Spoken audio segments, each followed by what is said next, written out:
the way they're going to operate. I've been hearing that and just how they have done stuff so far. They're just saying that's how we want to move. That's how we want to, make these acquisitions and be a team that sells us and not try to work through the press. I thought that was super unique in how he answered that. And just hearing his, how he talked about the coaches, because that's one of his job tasks and stuff is as his role as GM, players, coaches, staff. And hearing how he talked about Frank Bush and just the rest of the other guys, Bill Callahan, and it's super unique, man, and how they know each other, the expectations of what the quality inside that building is going to be. I like that aspect of it. Yeah, the interconnections are just fascinating, and you have to have them, obviously, at any level in terms of professional sports. But Rand just seems to have that to another level in terms of how he's been connected throughout the years in the league. And they were very, very specific in how they put this coaching staff together, it seems, in terms of those connections to players, because they're able to bring a lot of these guys in that, yeah, maybe they have a lot to prove this year because they've pushed the reset button. But it seems like some of these players that, yeah, bags mean something, money means something. But if they didn't feel like they fit here, when they came to talk with the Titans, they probably wouldn't, necessarily pick the Titans. And so I think that's been important with how they position themselves with certain coaches that now we've heard, like a Lloyd Cushenberry specifically say, I'm here because, hey, Brian's dad, Bill Callahan, is running the offensive line. I think that's really interesting. And then I thought him talking about the draft and how, hey, the third round, we've not had a third round pick for a while now. That doesn't mean that we're not going to have one come draft time. Great point. Yep. Dane Brugler on Twitter, draft analyst for The Athletic, on the trade the Minnesota Vikings and Houston Texans just made, where, again, if you missed it, the Vikings are moving up to 23, trading 42, 188, and a second in 2025 to the Houston Texans. Might I add, that second-round pick, very valuable, potentially, for a team with a first-year starting quarterback in Minnesota. They might be bad this year. That may essentially be a first-round pick that they gave up in order to move up to 23. Dane Brugler, The Athletic, writes, safe guess, the first call for the Vikings is to the Patriots to offer picks number 11, 23, and another sweetener for the number 3 overall pick. Oof. And they need it. Yeah. So if you're New England, and if you're Robert Kraft, do you trade for Justin Fields, take 11 and 23, and surround Justin Fields with weapons? Or do you keep 3 and simply take Drake May or Jaden Daniels, whoever's available? I'd entertain it. And I'm talking about strongly entertain it to where I say to myself, I can still take Justin Fields. I don't have to pick up his fifth-year option. I think he's going to want you to do it. But if I can get a bridge year with him, get me 2 first-round picks for that one right there, Will, and also stack up talent. And Gerard Mayo, head coach of the Patriots, press conference, he said, we got to fill this thing up. They're operating differently post Bill Belichick. There's a lot that has to change around that building. It starts with the players. I think they've probably been swinging and missing on a lot of free agency picks too, because of they don't know who the quarterback's going to be. New first-year head coach, change from Bill Belichick as far as their standards and what they're operating like. Well, I'm definitely entertaining that. If I was an involved person to hit up Gerard Mayo, I'm like, hey, you should do this, I would do that. But I don't want to, you know what I'm saying? Like, that's a hard decision to make. Mm-hmm. But it's one I think is probably going to be necessary to buy him time, reset them. And if you don't believe in either the guys after Jaden Daniels and Caleb Williams, go to next year. What they're expected to do this way anyway. Coming up next, we will shift the conversation to a little bit of hoops. SEC tournament action right here on the Zone at noon as Tennessee takes on Mississippi State. And VolQuest's Grant Remy joins us next.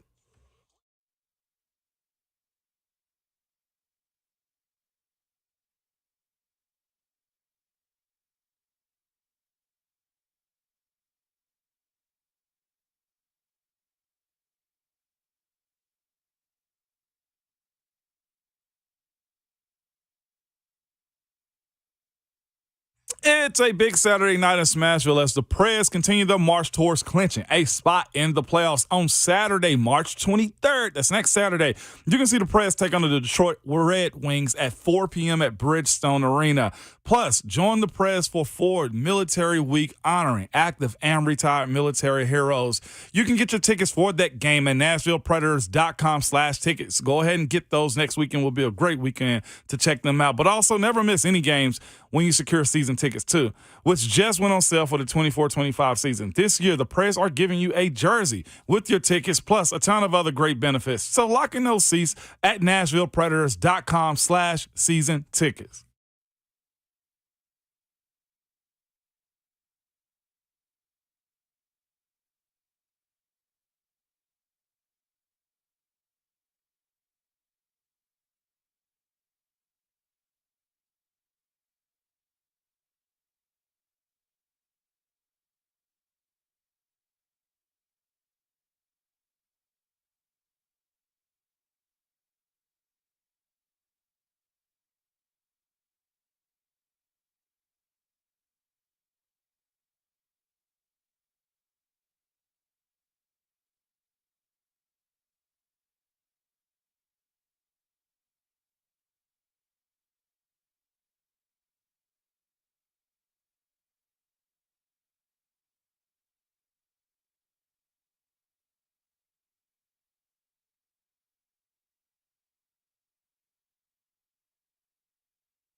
Ramon, Kayla, and Will, RKW is brewed by 8th and Rose right here on 104.5 The Zone as Tennessee takes on Mississippi State today at the SEC basketball tournament. Coverage courtesy of the Vol Network starts right here at 11:30 this morning.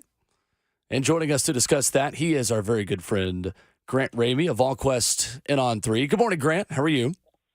I just rolled into your fair city. I haven't seen any Will Bowling statues or street names, but soon enough. Yeah, there are a couple of them around town if you look hard enough. My billboard, I think, is around the arena. But Brent Hubbs was asking if you were going to have a big time staying at the Y this weekend earlier this morning. He sends his best. I do have a big time. Get out of town. They don't roll up the sidewalks around 9 o'clock here like they do in Blount County. So head won't hit the pillow before 11:15, so we'll be good. So are you also the security for superstar journalist Mike Wilson, who I'm told is too busy to join this radio program when I texted both of you about coming on at the same time this morning? You know what? It's funny you should ask that because anytime we see Santiago Vescovi, we're usually in the same vicinity, and if he sees Mike and I'm not around, he asks, Mike, where's your bodyguard? Apparently I am the bodyguard for whatever reason. Santi thinks that's funny, but that's neither here nor there. Yes, I am at all times. I love it. Grant Remy of VolQuest and On 3, our guest. Grant, as Tennessee takes on Mississippi State today, they got a chance to get some revenge on the Bulldogs for a loss that seems like an eternity ago. How big of an opportunity is this for Tennessee playing the kind of team that might challenge them in the NCAA tournament with big physical big men like Tolu Smith? Yeah, it's a great test. It's kind of ironic that Tennessee is the top seed in the SEC tournament, and the team they draw for their first game in the tournament is the only SEC team they did not beat during the regular season. And they didn't beat them because Tolu Smith scored 23 points and because Josh Hubbard, the freshman guard, had 25. They got down 15 right before halftime in that game. They came back and tied it a couple times, tied it in the final minute on a Dalton Connect dunk, if I'm not mistaken, and then Tolu Smith scores a three-point play with 14 seconds left. So they're going to have to answer to that, obviously, and they're going to have to be better against productive big men. Tolu Smith didn't have a great day yesterday at the SEC tournament against LSU. But this Tennessee team, we've been talking about it for a while. They're at their best when Jonas Adu's at his best, and Dalton Connect's at his best, and Zakiya Ziegler's at his best. Those are the big three, and you got to get those guys going early and often today because you can't come out here and let Tolu go off again and let Josh Hubbard go off again and not have answers like you didn't have answers in Starkville, or you didn't have enough answers in Starkville. Grant Remy of VolQuest joining us this morning. Grant, how much the start of this game matters to this group, considering they knocked them off when they went to Starksville and they've already played a game as far as Mississippi State goes. What's the pace? What's the mindset? What do you expect? Yeah, it needs to be a fast start. They've been a team at times that can have fast starts.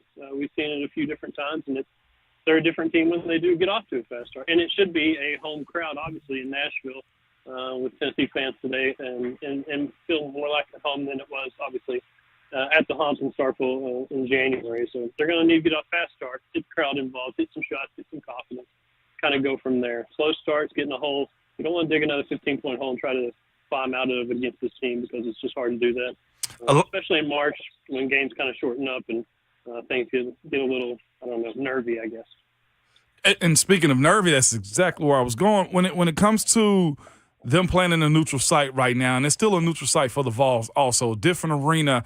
Have you either, in the games you've watched, seen the trend in guys either not hitting shots the way they need to because it's a bigger space or just being out of place from their norms? Do you see that being a problem for any team, and especially the Vols right now in this SEC tournament?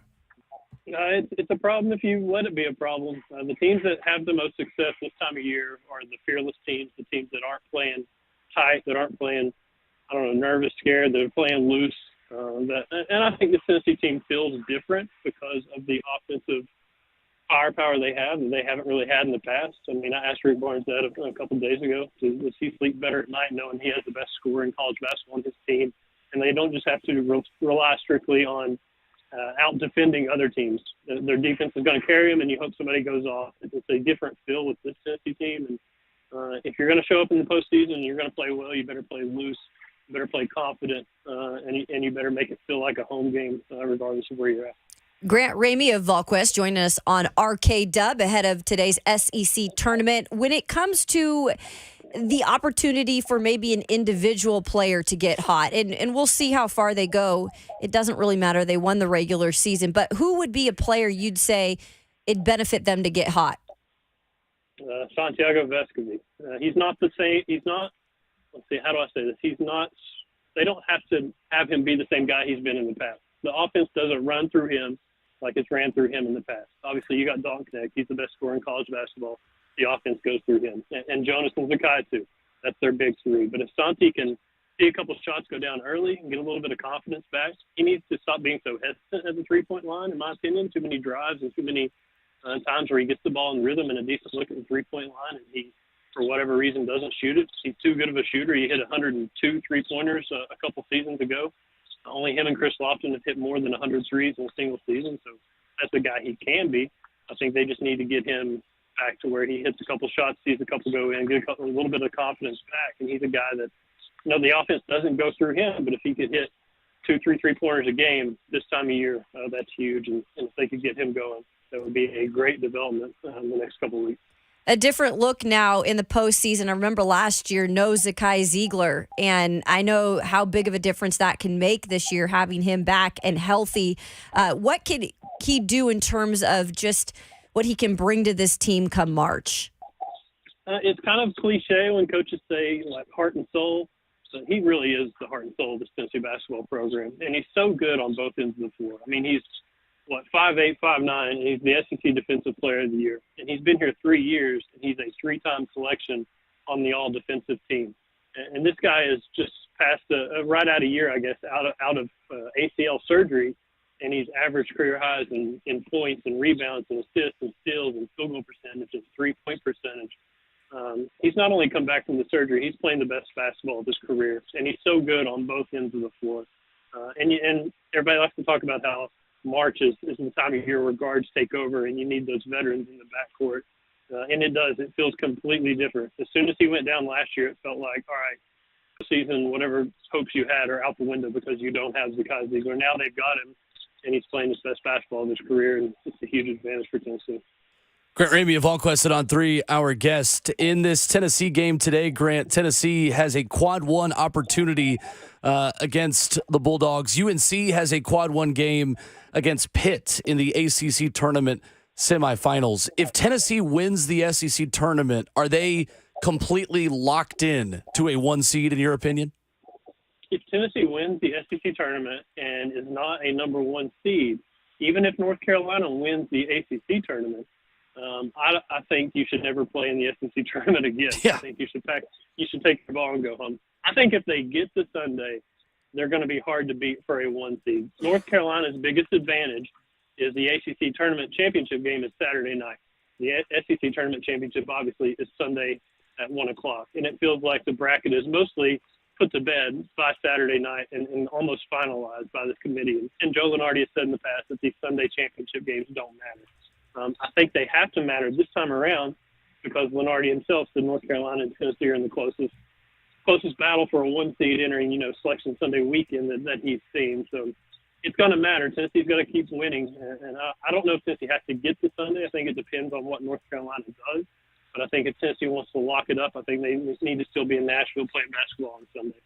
So do we expect to see Santi Vescovi go to Santiago Vescovi this tournament run right here? Because you brought up something I've had conversations with people about too, is I've seen the hesitation of the 3 ball. Is it because he hadn't taken a whole lot? Like, where is it? Because I think this fan base, and for his sake, and of course, last ride, he got to go off also. And what I'm getting to is why is he hesitant to shoot the ball? If you ask Rick Barnes, he says it's because he's too unselfish and he's trying to facilitate. He's trying to get other players going when he really just needs to worry about himself. And that's what Rick has told him. Rick has told him it's his job as the coach to get all these other players going and to draw something up to get guys going that need to get going. So it's up to Santi to just get the ball, and if you're in rhythm, if you got a good look, then let it fly.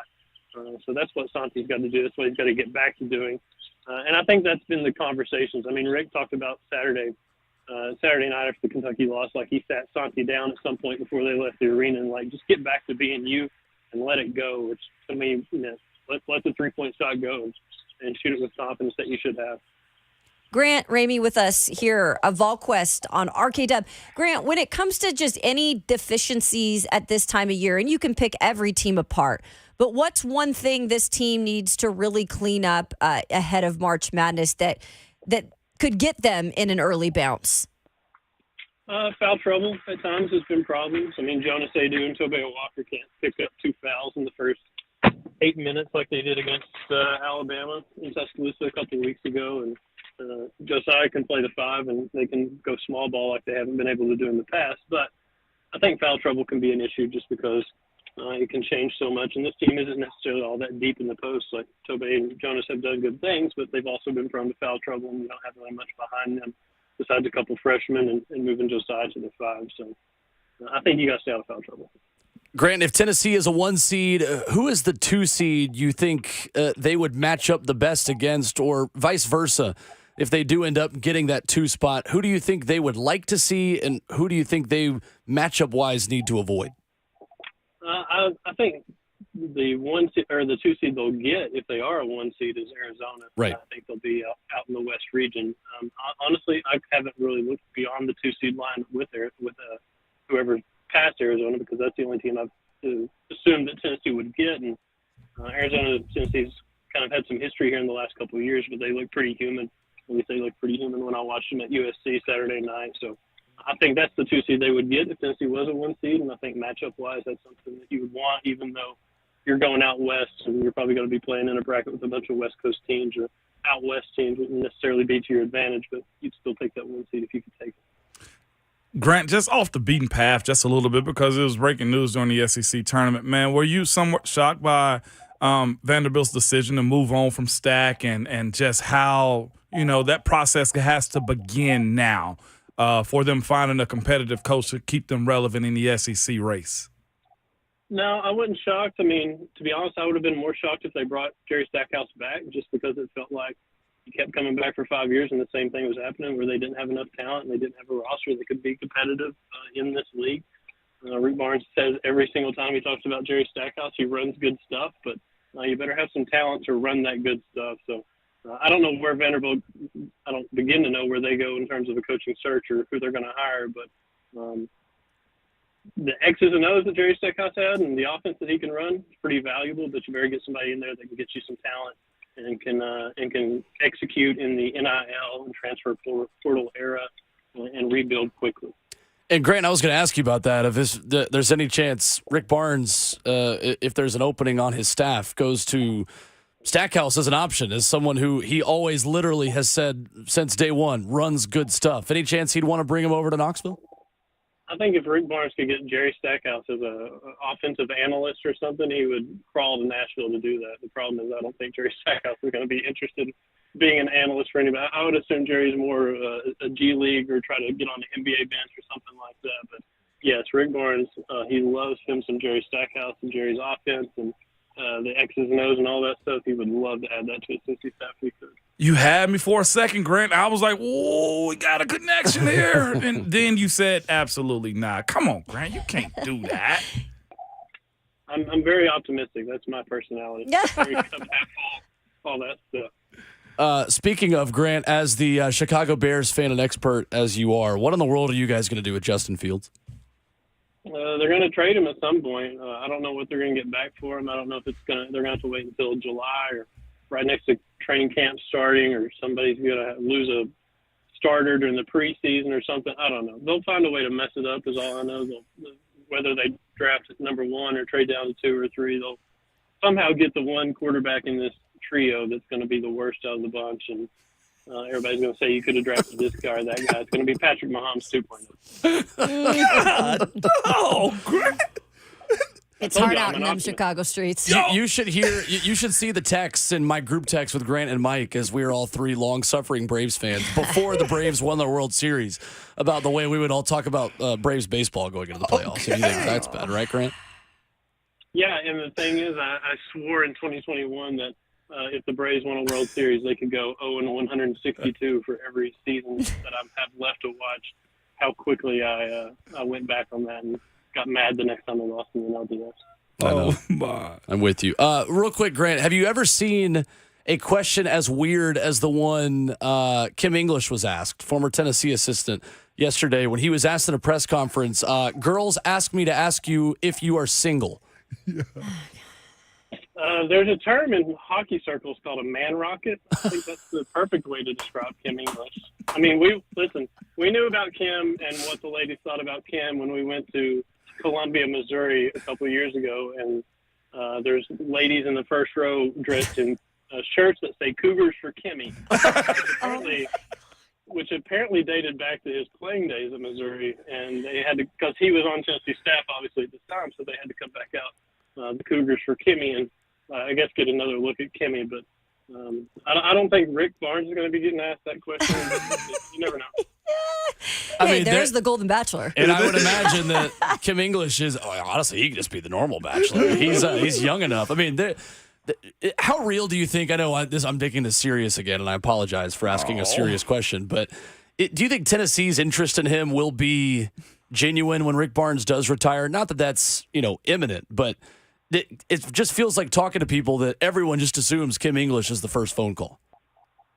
I think that's safe to assume because I think he's the one that's got the most potential because of what you've seen him do the last, I don't know what it's been now, 3 seasons, what he did at George Mason, what he's done with this Providence team that's shorthanded, has lost its best player to an ACL in December or January, and to beat Creighton in the Big East tournament yesterday and to be a win away from playing into the NCAA tournament, just based on age, based on success he's had, based on his playing career, how he recruits. In the NIL world, the transfer portal world, it seems like he's going to have some success there. So I think if you're trying to go to the Rick Barnes line whenever this thing ends, I think that would be my first call because it feels like he has the most upside out of anybody. He is Grant Remy of AllQuest. Grant, enjoy our lovely city, and as soon as the Eagle named Mike Wilson has landed inside Bridgestone Arena, I'll come say hello to you guys at some point today. Yes, come see us, please. Mike's driving me to the arena right now, so hopefully we may. Trevor's getting me to the arena right now. Thank you, Grant. Appreciate it, Grant.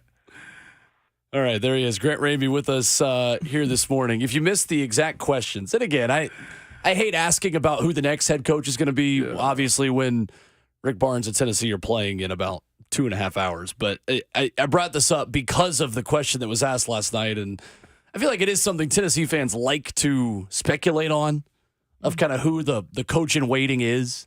I don't think Rick Barnes is done anytime soon, for what it's worth. But the exact questions asked to Kim English last night at the Big East tournament. Crazy. Coach, so you were trending a lot on Black Twitter. That's the thing. Kim English, I'm on Black Twitter. So they're wanting to know who dis, and I say the D and who dis specifically because this is what the transcript says, what his marital status. Oh my. Moderator, I think that's our first marital status question in tournament history. What The exact question is he single? Parentheses, inaudible, parentheses, laughs. Girls asked me to ask you. Moderator, you can pass. Kim English, no comment. I'm locked in on this team. I'm locked in on our team right now. So that is why I ask about Kim English as the next head coach. So we don't know if he's single or not. Apparently he is married. I don't know. Somebody responded and said he is married. They had a great video that got removed about Providence. They showed him joining the school, and he was with his wife and kids, he said. I have no idea. Yeah. I just know the guy's a really good basketball coach, and he should be Tennessee's coach in waiting after beating Creighton last night. One thing I will say, I don't know who the player that was sitting next to him was, but, guy, you got to get him on a PAI sponsorship or something. That boy's hairline was peeling back worse than an orange, man. They pushed it all the way back. We got plenty of them here on this station. So Hey, peeled back like an orange. God, dog. It's tough. I hate it for him, man. Y'all thought Trae Young was bad. This made it look like Trae old. Dude, Aaron Jones, too. Did you see that? He got some funky hair, too. Vikings running back has dreadlocks, but the top of his head is bald. Yes. No. That's the Brashad wow. Perryman That's haircut. why he always has the headband on under his helmet.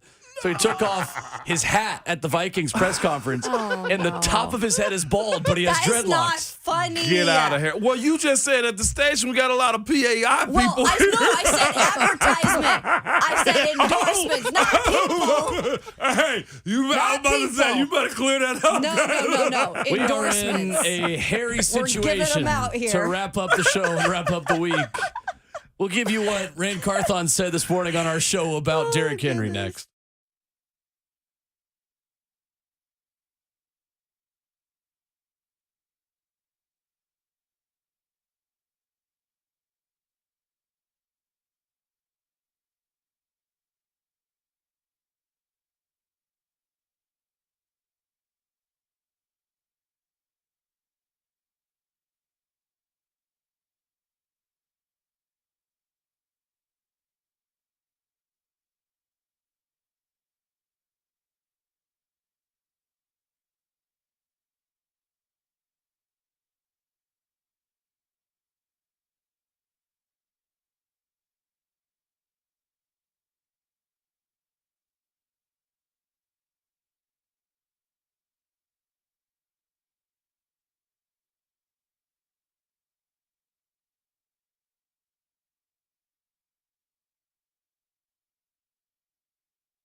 Hey, it's Kayla Anderson. You've heard me talk about the Youthful Cleanse by Daily Defense. Just Members Nutrition brings affordable and quality supplements to you at a fraction of the normal retail cost. And we could all use a little bit more affordable things this time of the year. And yes, they are made in the USA, so that's a bonus. And no matter what type of supplement you are in the market for, maybe you're looking for immunity supplements, always important, especially during these colder months. Weight loss, detox, like the cleanse I talked about, men's health, women's health, relaxation supplements, they have it all. I'm taking the probiotic now. Absolutely love it for your gut health. And now they have it in terms of a little bit cheaper for our listeners. They are offering an extra 50% off your purchase on already discounted prices. And the quality, it's still there. No code needed. The discount is automatically applied at checkout. But go now because those supplements, they're going fast. Check out membersnutrition.com for more.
Just like everyone else, in the city that has love for Derek, I think we all in this building do. But I think it was just one of those times where I think it was just best for everybody to just move and proceed forward. I think the world of Derek, Derek's been a consummate pro, prior to me getting here and then me getting here and getting to know him. And, not to mention, he's a Florida boy. I don't know how much you guys know about, the Florida connection, but that's a real thing. But, what ultimately led us to Tony was just, his explosiveness, his ability to hit the home run, his 3-down ability, and then just being a good match with Tajay and being able to have two guys out there whose game complements each other and, allows us to, have an explosive element.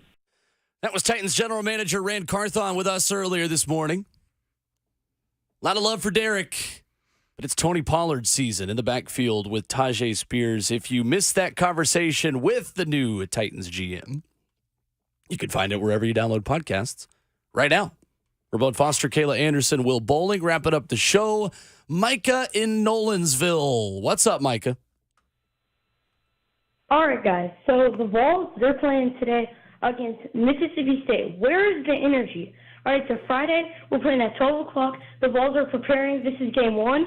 We're going to have a second game and a third game, and we're going to win all three. The Vols are going to roll into the ACC, the SEC, the NCAA tournament, and they're going to get an SEC championship, and then they're going to go win March Madness. Hey, let's go! Micah's fired up. Micah in Nolensville, firing up Vols fans. Good kid, raised well. Micah. Comes from good stock. I love that. He better go to Tennessee.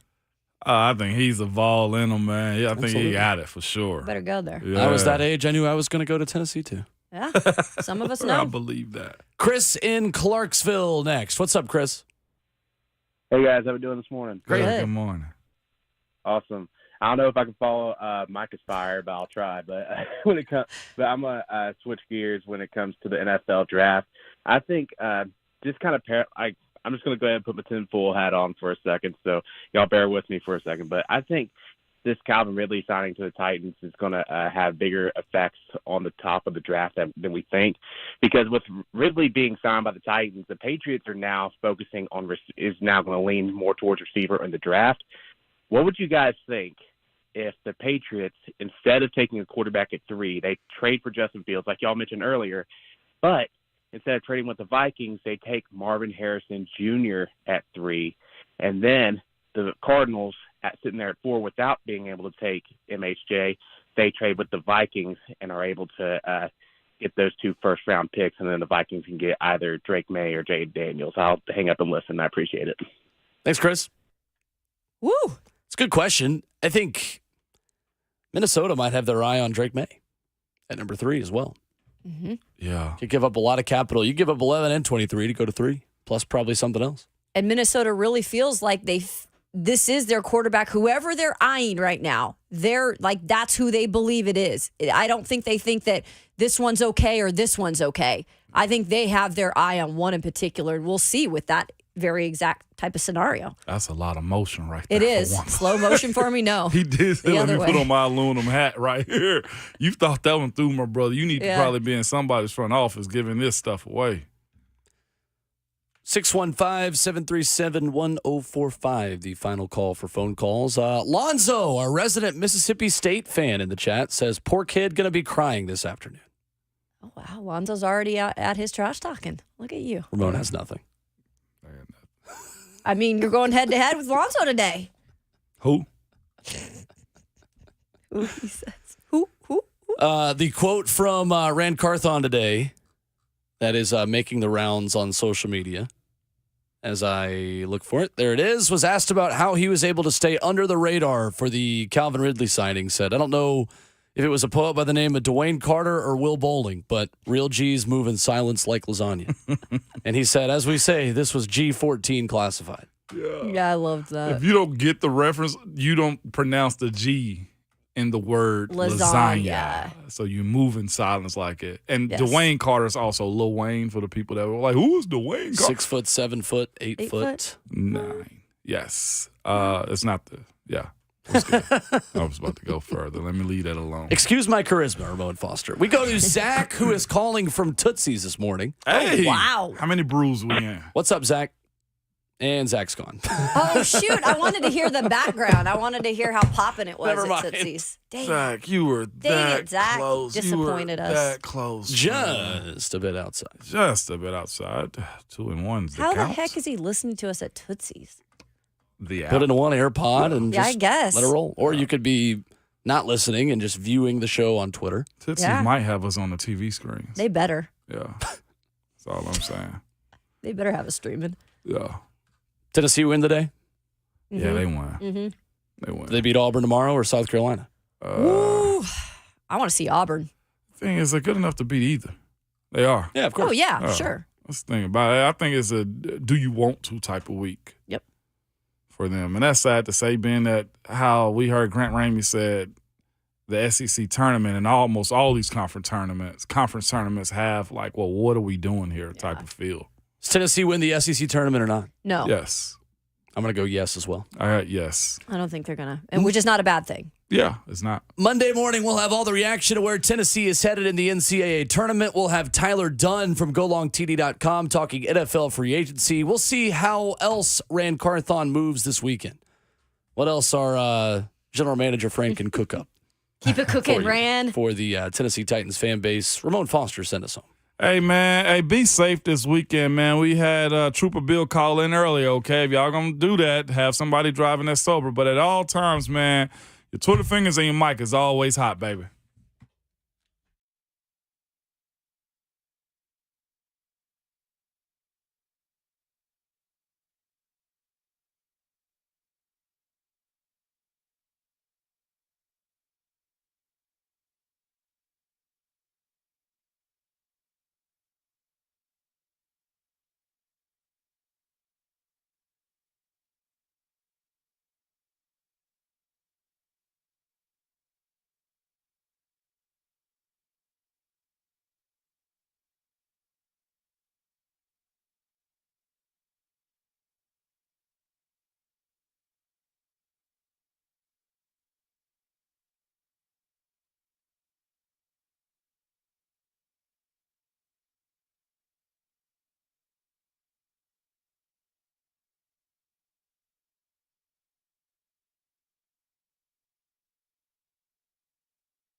It is 10:01. Good morning. I'm Lucas Panzica, live from the SEC basketball tournament at Bridgestone Arena. NFL news this morning: the Kansas City Chiefs are signing wide receiver Hollywood Brown on a one-year deal. The Chicago Bears have acquired Chargers wide receiver Keenan Allen in exchange for a fourth-round pick. The Chargers have now moved on from their top two receivers as they released Mike Williams earlier this week. And in a pick exchange, the Houston Texans are sending the number 23 and number 232 picks in the 2024 draft to Minnesota in exchange for the Vikings' 42nd and 188th pick, as well as the Vikings' 2025 second rounder. The SEC basketball tournament continues today. Tennessee starts its campaign taking on Mississippi State, who defeated LSU yesterday. That game will tip off at noon. Vol Network coverage begins right here on The Zone at 11:30. For all your foundation repair and waterproofing needs, visit USSTN.com. Breaking news at once on your home for the Titans and Vols. This is 104.5 The Zone.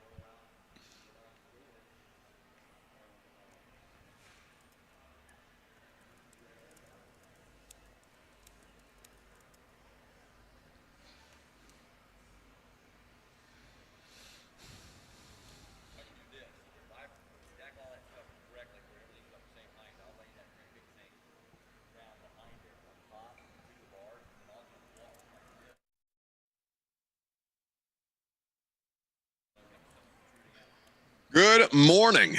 Live from St. Thomas Sports Park. At least I'm live from St. Thomas Sports Park. Happy to have you guys in on this Friday. Congratulations to all of us. We made it. Lucas is at Bridgestone Arena, where the basketball was exciting last night. Stands to be a good game between Tennessee and Mississippi State later this afternoon. But I see you decked out on when Kirby's not blocking your camera shot. I see you decked out in your orange back there. You excited? I am excited. Tennessee against Mississippi State. They handled LSU. Remember, Tennessee fell to Mississippi State. The Bulldogs handed the Vols their first SEC loss on the road early in the SEC schedule. These are some of the best days of the year when you got free agency madness going on over here, Titans introducing free agency signings over here, Vols playing tournament basketball in this corner of the city. And my brother, you sound absolutely terrible with your audio, but it's okay because you're live from the facility, and this is how we do things. No, I can't sound absolutely terrible with my audio. I have an actual microphone today. It could be worse. Better than yesterday. Better than yesterday. Neither of you are helpful. You've got Jackson. Well, this is the cost of doing business when we have what is supposed to be a one-man radio show that requires I count them, Jackson at the studio in Midtown. I've got Lucas at Bridgestone Arena trying to hold things down. I've got Kirby engineering, and I'm here at the Titans practice facility. So for a one-man radio show, this is an awful lot of heavy lifting. If it makes you feel better, my camera feed is far more grainy than yours, so it all balances out. Well, you know me. I'd rather look good than sound good. Yes. Yes. 615. The key to radio. Yeah, that's how the key to my vanity versus the key to radio. What ends up winning that battle? I think we all know by now. 615-737-1045 is the number if you want to join the conversation. Calvin Ridley and a couple of, I'm not sure entirely who else is going to be available at the press conference later today, but we will hear from Calvin Ridley in press conference form. And then Lucas, he's going to sit down with me here at the facility, as a matter of fact. Puff is our good friend Jared Puffer of Titans PR is anticipating directly after the press conference. So I'll go up there. I'll let you handle business for about 10 minutes, and then we'll both scurry back down here, and I'll give him my microphone, and I'll use an even worse microphone than the one that I'm currently using, even though this is a pretty high-quality microphone that I've got in front of me. That's fantastic. Mike Wilson will join the radio show coming up at 10:20, talk a little bit of Tennessee basketball. And Greg Cosell is here at the radio broadcast set up at Bridgestone Arena. Oh, tell Greg I said hi. I picked him up from the airport yesterday as he came in town to take in some SEC hoops. I know he's excited to watch Tennessee play. Greg and I's Indiana Hoosiers big win over Penn State last night. We advance to day 2 in the Big Ten tournament, which I know the entirety of Middle Tennessee, Western Kentucky, and parts of northern Alabama and Georgia care very much about in our listening audience. Congratulations. Yes, indeed. The F&M Bank chat is also at your disposal. Facebook, YouTube, Twitter, and Twitch. is where you can interact with the show. Yeah, we're looking forward to hearing from Calvin Ridley in the press conference and then getting to know him a little better here on the radio show afterwards. I know Rand Carthon was on Ramon, Kayla, and Will this morning. For those of you who missed it, you can go back and check out their podcast. I believe 3HL had Cheeto Awuzie yesterday on their show live from Bridgestone Arena after his introductory press conference over here at St. Thomas Sports Park. A lot of things going on. Like you said, it's a very, very busy time in the sports calendar, least of which continues with some big-time draft news. We got our morning started with the Minnesota Vikings and the Houston Texans. Houston Texans having a very, very busy offseason. Houston Texans engaging in a trade with the Minnesota Vikings as they try and make a play for their quarterback here. It is going to be a really interesting process to see how much this ends up impacting the draft, and particularly the Titans at number 7 overall, where needs have been addressed and teams continue to fill out their draft board. By the way, last night at about a little before 10 p.m. Central Time, I believe, Hollywood Brown off the board to the Kansas City Chiefs. A much lower value deal than I think we might have anticipated, Lucas, even lower than the spot track valuation, and not a multi-year deal in Kansas City, but a one-year deal for up to $11 million. The exact the specifics of the contract have not yet been released, but I'm sure that detail will come out on SpotTrack.com here in just a little bit. Feels like a good fit, Hollywood and Kansas City. And then Keenan Allen going to Chicago to play opposite DJ Moore. And suddenly the Chargers have a massive need at wide receiver as Mike Williams was released earlier this week. And what does that mean for the number 5 overall pick? Where is it fair to say the Chargers felt like one of the threats to nab Joe Alt or one of the big tackle prospects there at 5? Yeah, I would say so. I mean, that's kind of the vibe that everybody seems to get around this thing now, yeah? Yeah, so think about how that could affect the Titans then, where suddenly is Malik Neighbors / Rome Odunze going to L.A., and the Titans' options at wide receiver potentially dwindling at 7. Do we kind of settle deeper into believing that's going to be a left tackle pick at 7? Well, of course, we'll have a couple more weeks of this to figure it out, and we're still more than a month away from the actual draft playing out. So we'll take that information as we go. Amy Wells is peering through the window of the Dr. Doom room here. I'm bothering a lot of people at the Titans facility today to accommodate the radio show, so we're very grateful for the Titans making this work for us today. So the details of the Vikings and Texans trade. The Vikings announced that they traded the 42nd overall pick, so a 2024 second rounder, and a 6th rounder, and a 2025 second rounder to the Texans for their upcoming 23rd overall selection in the first round and a 7th round pick as well. Minnesota now holds in the first round the 11th and the 23rd, which would impact the quarterback situation because, of course, famously, Kirk Cousins, an Atlanta Falcon, and Minnesota looking around with Sam Darnold and nobody else trying to figure out who's going to be throwing passes to Justin Jefferson on what is likely to be a $30 million+ contract extension whenever that deal gets done, at such time as when that deal gets done. So what do you most want to hear from Calvin Ridley today? I think it's going to be a pretty interesting press. It's such a fascinating story arc for this guy and how he got here, where he comes in as a highly touted prospect to the Atlanta Falcons. He goes on to have great success there in his brief time there. The gambling stuff derails him, obviously, and causes him to miss a good portion of the 2021 season and then ultimately be suspended for the entirety of the 2022 season.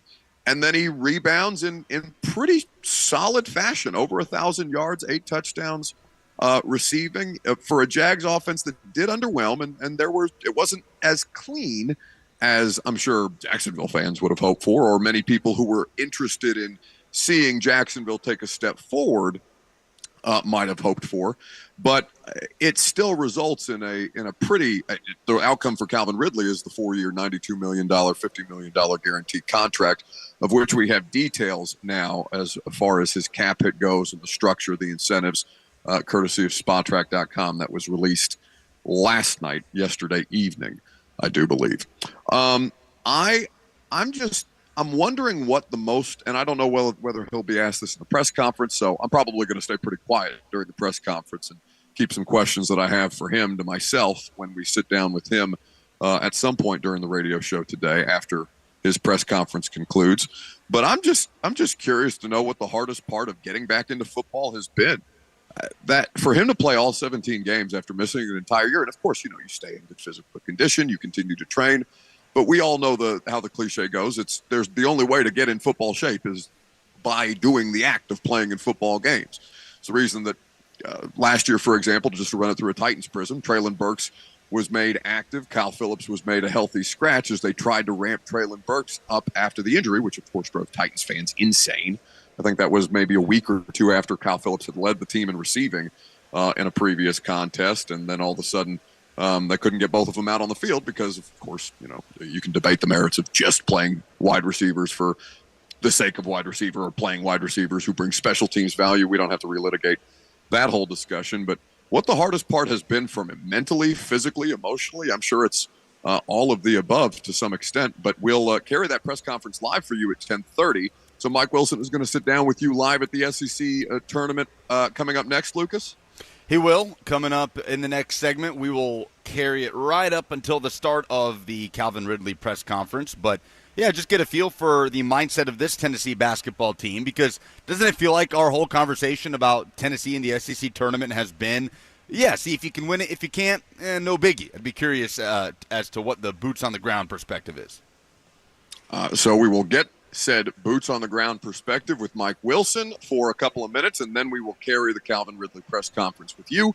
Very soon after that, Calvin Ridley will sit down here with me at St. Thomas Sports Park, and we'll cover all the ground that wasn't covered in the press conference and try to find out a little bit more about the new player who's going to be. I wonder what his position, and this is probably something I'll ask him once he sits down with us. I wonder what his how aware he is of the quote-unquote stigma around Titans and the wide receiver position, because Hopkins did some good work to kind of break the mold of what they have typically cycled through in the veteran wide receiver market.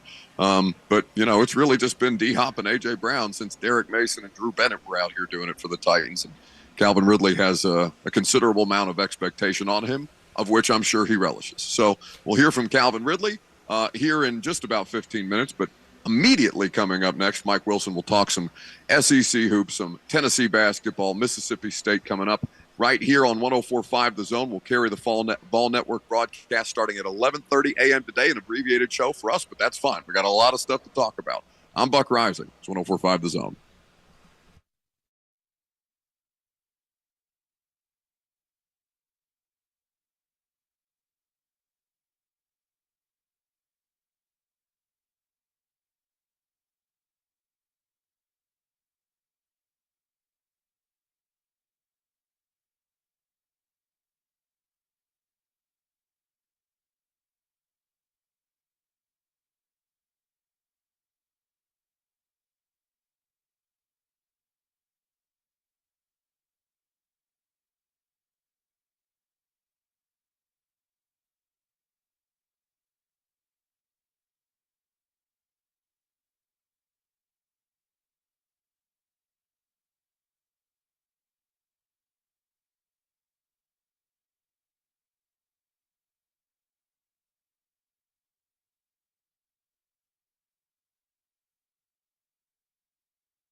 Dreams come true when Mike Wilson joins the radio show in person. A rare privilege that we get typically when the SEC tournament rolls around at Bridgestone Arena. Welcome back. I'm Lucas Panzica. Buck back at the Titans facility getting ready to hear from Calvin Ridley and Mason Rudolph.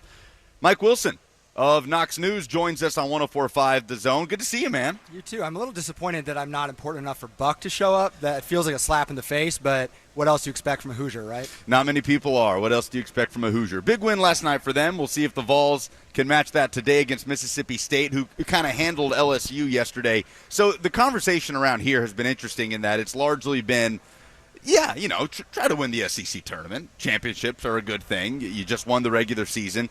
But if you don't, it's the Larry David, go back home and just reset for the NCAA tournament. What has that conversation been like in Knoxville? Yeah, I mean, I think what it comes down to is you want to leave Nashville playing good basketball no matter when you bounce out of it. You want to leave feeling good about yourselves. And, I mean, Tennessee has basically had a week off by earning the double bye. So they haven't played since Saturday. So you want to get in here, get your feet wet, get back in the rhythm and play well. But you are playing for a 1 seed. And that's kind of the underlying thing here of if Tennessee can get to Sunday and probably through Sunday, they might be the number 1 seed out west over North Carolina. So and that's an important 1 seed. That 4th spot matters a lot. So I think on top of a potential SEC tournament title, you're also talking about, well, what does that mean in the NCAA tournament?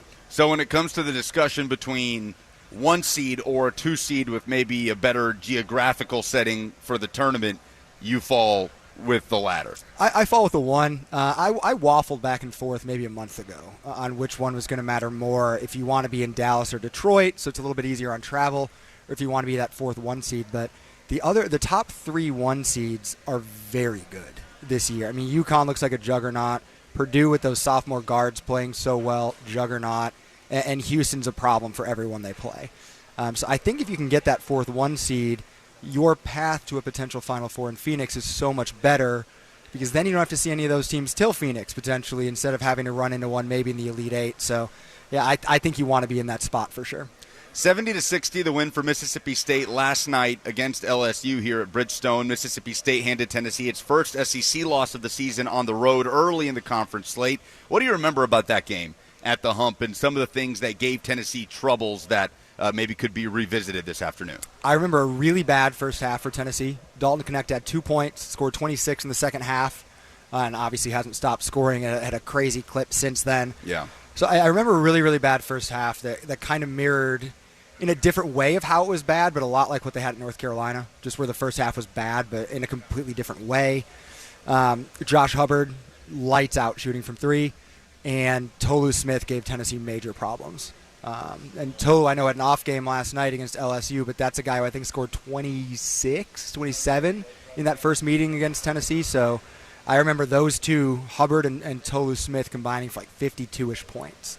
And Tennessee has to find a way to do better in the post against Tolu Smith than they did in that first matchup. Hubbard had 24 last night against LSU. I mean, when you think about every time Tennessee has lost since the turn of the new year, it's what Josh Hubbard was doing from 3. Wade Taylor hitting his first 5 3-pointers for Texas A&M, a team that was largely struggling beyond the arc until that point. Could not shoot. Right. Yeah. And then what Kentucky did in Knoxville and Reed Shepherd just completely unconscious from 3. Does that feel like the formula at this point? Like, what is there other than being, 50% around about from the 3-point line?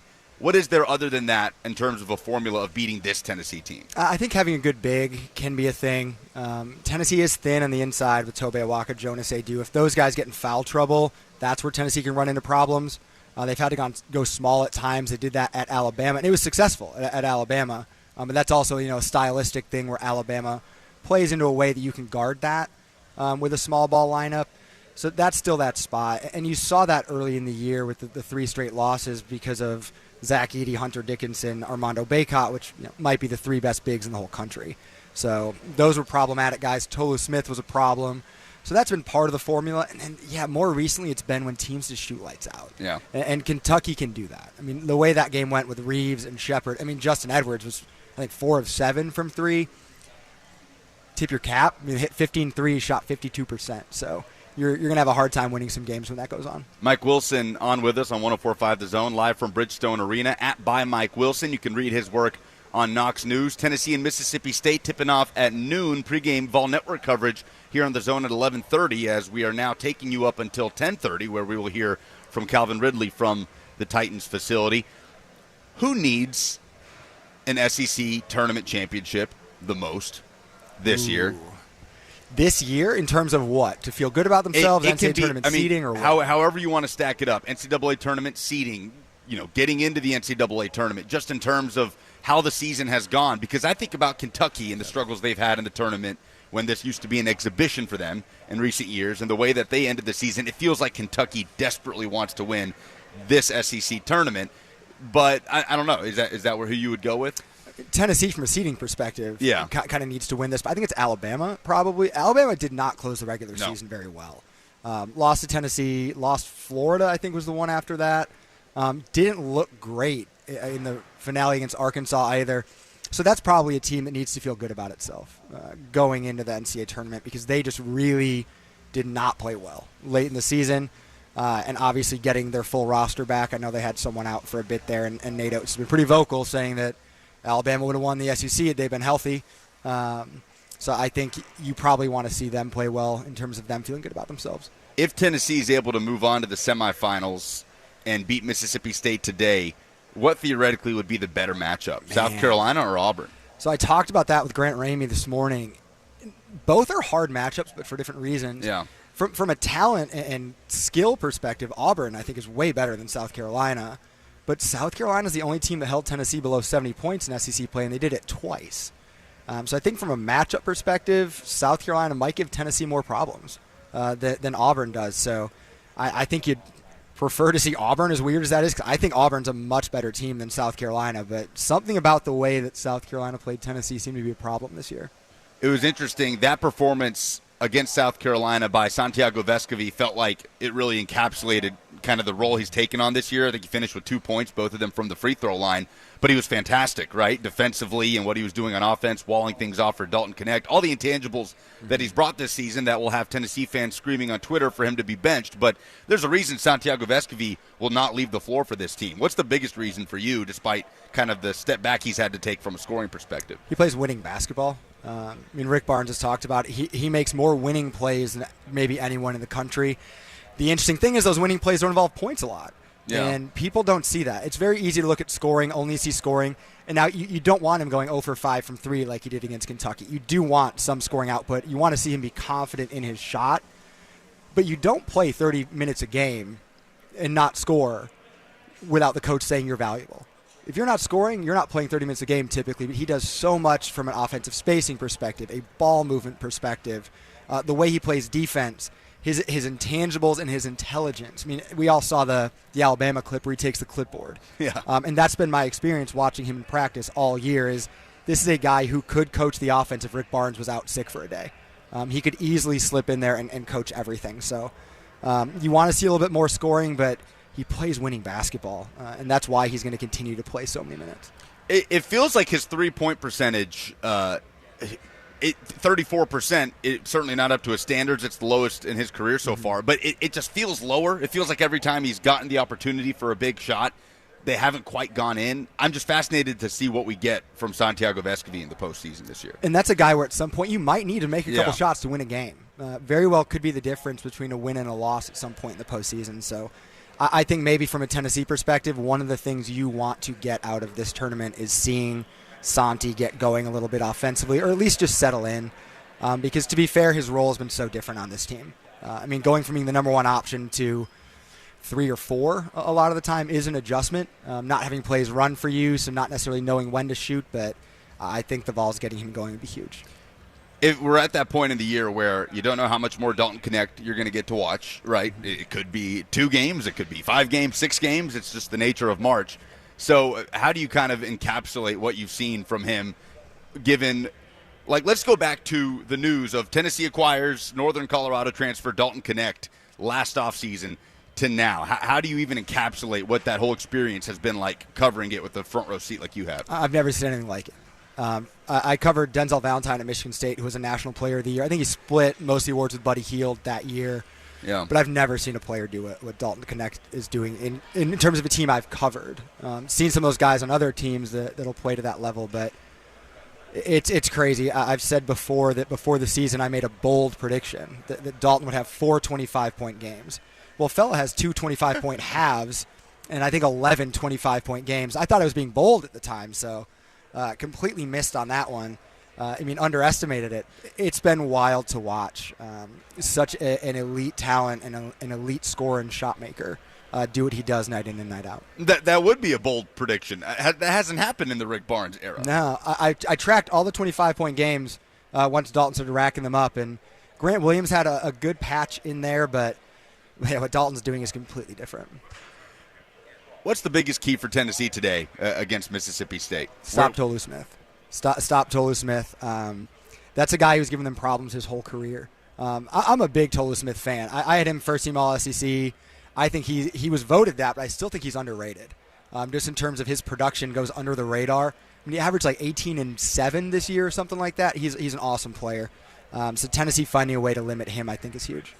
Zakai Ziegler, what does this team need from him in the postseason when we saw the experience without him after tearing the ACL last year in that Arkansas game and the way Tennessee kind of struggled with its guard play? Is he kind of at the level that this team needs him to be after finishing out the regular season? He needs to be himself. When he plays cool, composed, good basketball, Tennessee's a really, really good team because he's that second guy behind Dalton. When you talk about consistency and importance on a game-to-game basis, I think it's Dalton, Zakai, and Jonas. Mm-hmm. When Tennessee gets those three in really good form, they're very, very hard to beat. Kentucky did it because everyone else kind of struggled across the roster, and Kentucky went off. But those three to me are Tennessee's keys. And when Zakai's playing superb basketball and passing well, making three-pointers, it's really, really important for Tennessee. Who was your pick to win the SEC tournament going in? Did you have somebody that I've made a prediction? So that's actually a good question. I like Kentucky rolling out of this one. I think Tennessee's side of the bracket's tough with an Auburn, South Carolina. Kentucky, Alabama might be first to 140 wins. But I think, too, what you see, too, Tennessee's going to have a matchup that's physical in the second matchup. So whoever comes out of that one to the final, Kentucky and Alabama aren't going to quite play that same bruising game against each other. So the team that comes out of there might feel a little bit better physically going into Sunday. And go back to 2019, Tennessee beat Kentucky in that semifinal in a very physical game and got hammered by Auburn the day after. Kind of was out of gas, so you could see that kind of situation again. Yeah, I remember that. Auburn had the chance to play South Carolina in the semifinal blowout game. They sort of coast into the championship, and then Tennessee just was in that dogfight with Kentucky. And who was the name? What was the name of the Stanford transfer that year? The big Reed Smith. I know who you're talking about. The big man that was battling. Nate Sestina? No, he was a Bucknell transfer. I know who you're talking about. It was a great game. Reed Travis. Reed Travis, that's what it was. So Tennessee plays Mississippi State at noon. The winner of that game will play the winner between Auburn and South Carolina. That's a 2:30 tip-off. On the other side of the bracket, Texas A&M and Kentucky head-to-head at 6. Winner of that game will face either Florida or Alabama in the semifinal. Just from a pure viewer perspective, neutral, best SEC championship game matchup, what would be the most ideal? Tennessee, Kentucky. Just people love Tennessee, Kentucky matchups. They had two pretty darn good ones this year. And from an NBA talent perspective, too, you're talking about Shepard, Dillingham, Dalton Connect, 3 potential top 10 guys going at it in an SEC title game. So I think that's it. Tennessee, Kentucky in a final would have this crowd jumping. Have you seen the crowds? I got in this morning, so I haven't seen the crowds yet. I don't know if you got a chance to watch a lot of the first-round action, but Vanderbilt, Arkansas, Missouri, Georgia, it was crazy how many people were here for those games, and Vanderbilt obviously firing Jerry Stackhouse after that overtime loss. But it has been as buzzing a Bridgestone Arena as I can remember, having been here just the last few years for the SEC tournament. This is a great event, and it's great in Nashville. They had it in St. Louis one year, Tampa one year, but the way that Nashville does this is fantastic. What are you most looking forward to about this game, Tennessee, Mississippi State? There's a fun storyline that I like in it, which is that Mississippi State's the only team Tennessee hasn't beaten this year in SEC play. They beat all the 12 other teams they faced at least once going through the regular season, so that's kind of a fun one. But I really am curious. Again, I'm going to go back to the Tolu Smith thing of how does Tennessee handle an elite big, because they haven't seen one in a little while. Who's the last one? I'm trying to think of that. B.J. Mack's really nice at South Carolina, but not your typical big. more of just like a dump truck kind of guy Yeah. in the post backing you down. I mean, Tolu to me is the last elite one that they saw. Kentucky's obviously got good ones. Alabama's got good ones. I lied. John I. Broome, like 2 weeks ago. That would be the very easy answer there. So, yeah, Tolu and John I. Broome, best 2 bigs in the conference. So, What are you working on? Knox News this week or coming up in the next couple of days? Always working ahead this time of year. So working ahead on March Madness type stuff, NCAA tournament stuff. I had a Cade Phillips story drop yesterday, the freshman forward. Incredible upbringing. It was raised on it's called Big Oak Ranch in Alabama. It's a Christian home for kind of abused, neglected, abandoned kids. And his family founded that. His grandparents did. So he grew up on that ranch. And, man, I mean, the way that forms a kid and the perspective that gives is pretty special. And it's also where you learn to play basketball. So if you watch him, you see some of the blacktop basketball in his game. So you really loved how that story turned out. And Cade and his parents were phenomenal in sharing some details of their lives with me for that. Who do you think has been the best basketball team in the country this year? It feels like that's been an ongoing conversation all year where it was UConn and then maybe it was Houston. I mean, does Tennessee work itself into that conversation at all? They're the top of that tier just below the top 3, right? I mean, the top 3 have separated themselves. I think it's UConn, largely because I think the Big East is so much better than the Big Ten, which was where Purdue is, because Purdue would be my second choice.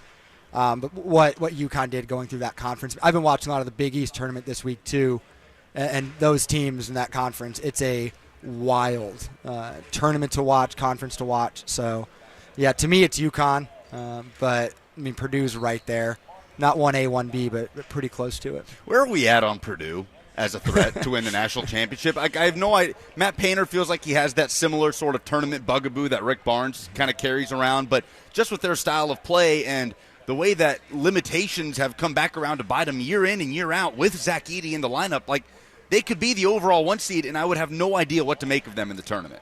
It's tough. I mean, last year what doomed them to me was the freshman guards in Lawyer and Braden Smith. Those guys weren't ready to be what Purdue needed them to be that time of year. They're really, really, really, really good now.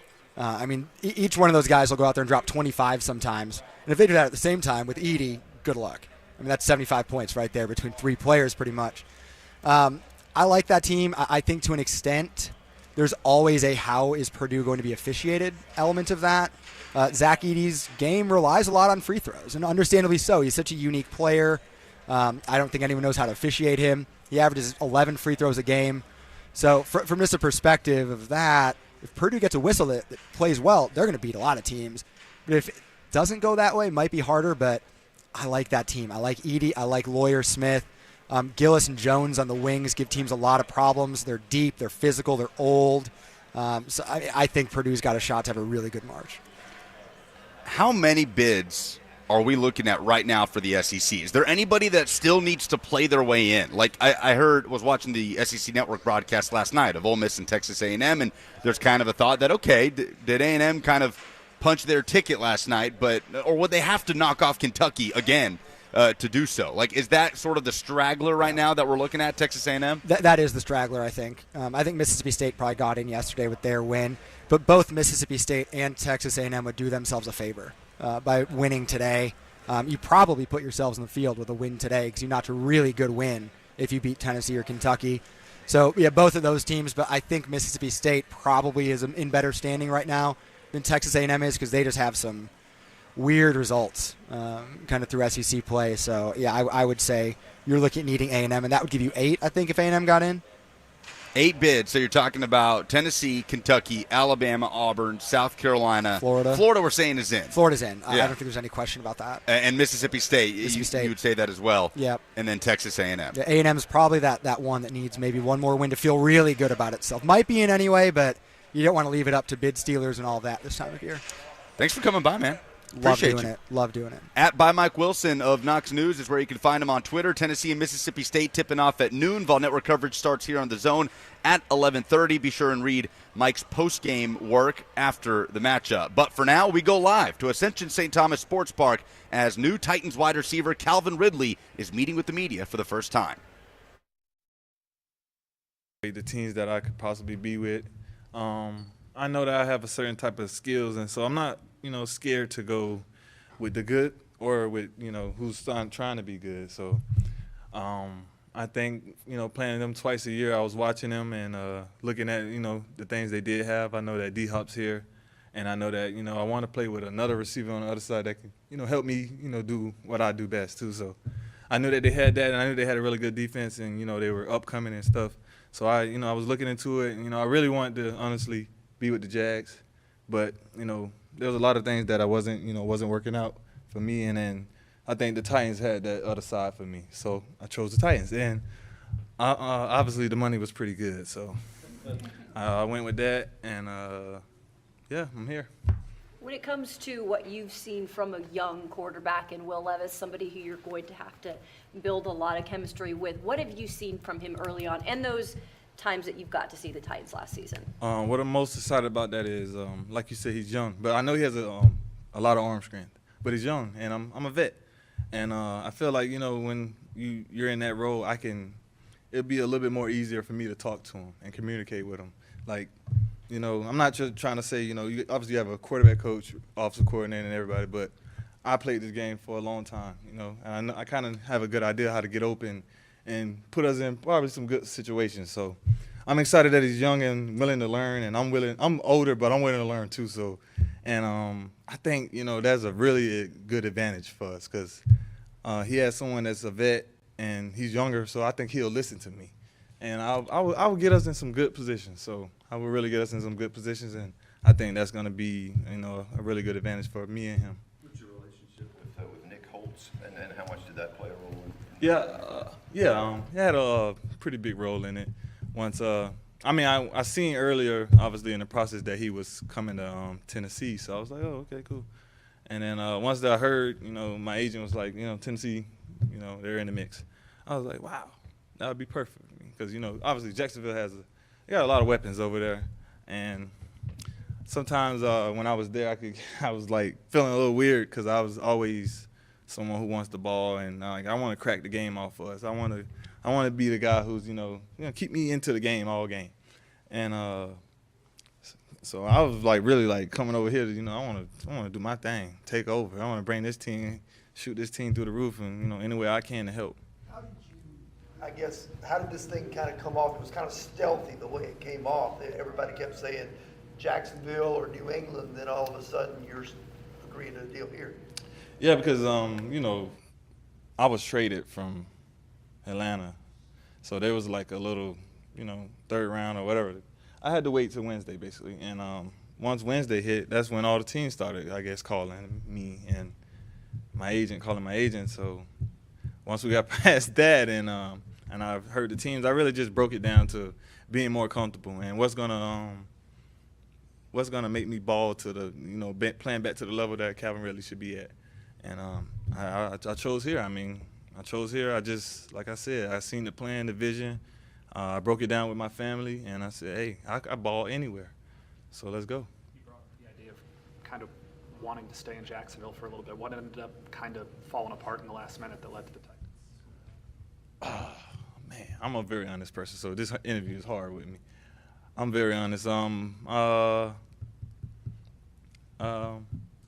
grown man. I like to be comfortable. I like to, some of the things that, you see on the internet or the games, you got to hear it from me. Let me explain to you why I dropped that pass, why it looks like this, and why I didn't play good here, which is not an excuse because I work hard, I put myself in those positions to do good every time, but yeah, just a little uncomfortable at times, and but this team showed me they want me here for a while, and they told me already they're gonna treat me like a grown man, and like you said, I know Nick. I'm excited to talk to him as soon as I get out of this, go in the office and chop it up with him. But I just feel I'm gonna be able to be a grown man here. You know what I'm saying? Obviously, jump-started your career again last year. How much do you feel like that's a sign of things to come in your careers maybe on the up? Yeah, man. Come on. Like I said, it's my chance to really finally say some things. Like I sat out 2 seasons. Yeah, it wasn't the best season for me personally. I'm not proud of that at all. I wish I could just throw it away, but that's what I gave him, and that's what I had. 2 seasons out, I gave you 1,008 touchdowns. I didn't miss a practice. I didn't miss a game. I didn't come late to nothing. I respected everybody in the building.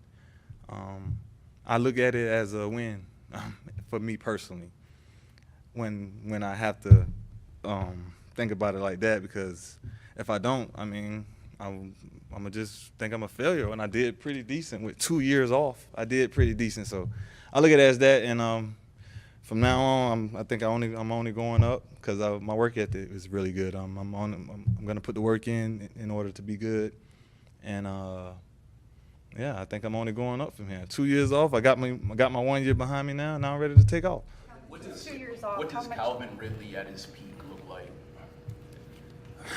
I'm not gonna get into it, but I'm a good player. I'm the type of player, you know, who deserves this contract. I'm gonna say that. I'm the type of player who, you know, you want in the building. Someone who's gonna work for your organization. Someone who, all their life as a kid, you know, I rode city buses to high school just to go to school.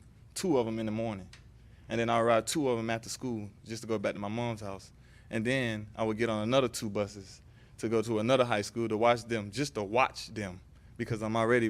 This is where I'm gonna play at next season. I'm done with. This is where I'm gonna play at. Then I'm riding 2 more buses, city buses, back home. I get home about 11 o'clock, and I got to get on another 2 city buses in the morning. And I'm only doing this for football reasons. So that's what type of player y'all got a player who gonna come and work for that, for whatever y'all gave me, and y'all got a player. During those 2 years that you were away from the game, what did you miss most? And knowing like there were things you were dealing with mentally, how did you navigate that whole process? Man, you know, I had my family, my wife, my brothers, my kids, my mom.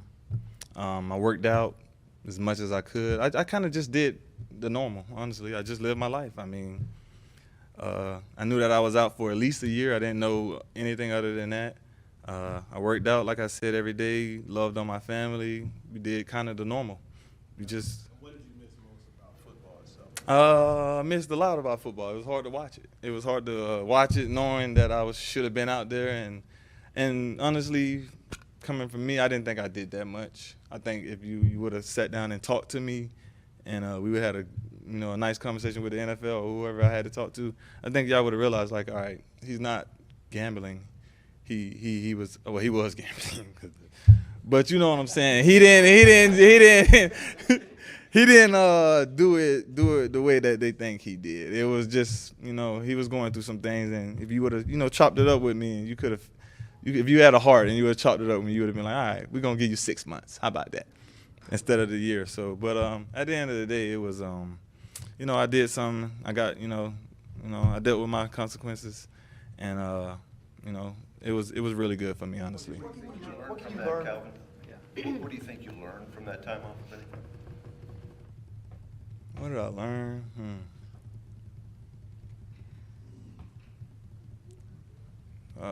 I learned a lot, honestly, in that time. I learned, people. I learned business. I learned my family is very important, because I went through a lot, and they didn't change. They still love me. They're still here today.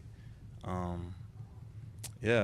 think I just learned that, family's, really, really important. You need that, especially going through a dark time like that, and that's the only way to get through something like that is some help, honestly. What can you learn from DeAndre Hopkins, and did you know it before you signed here? Yeah, I know D-Hop for sure. I train with him all the time. I can learn a lot, man. Someone has the consistent, plays of his. He's just been really consistent his whole career. I mean, his catching, his routes, his just his mentality to be a dog and a real high caliber player. So, like I said, I train with him all the time. I have a bunch of conversations with him. I'm very excited to play with him.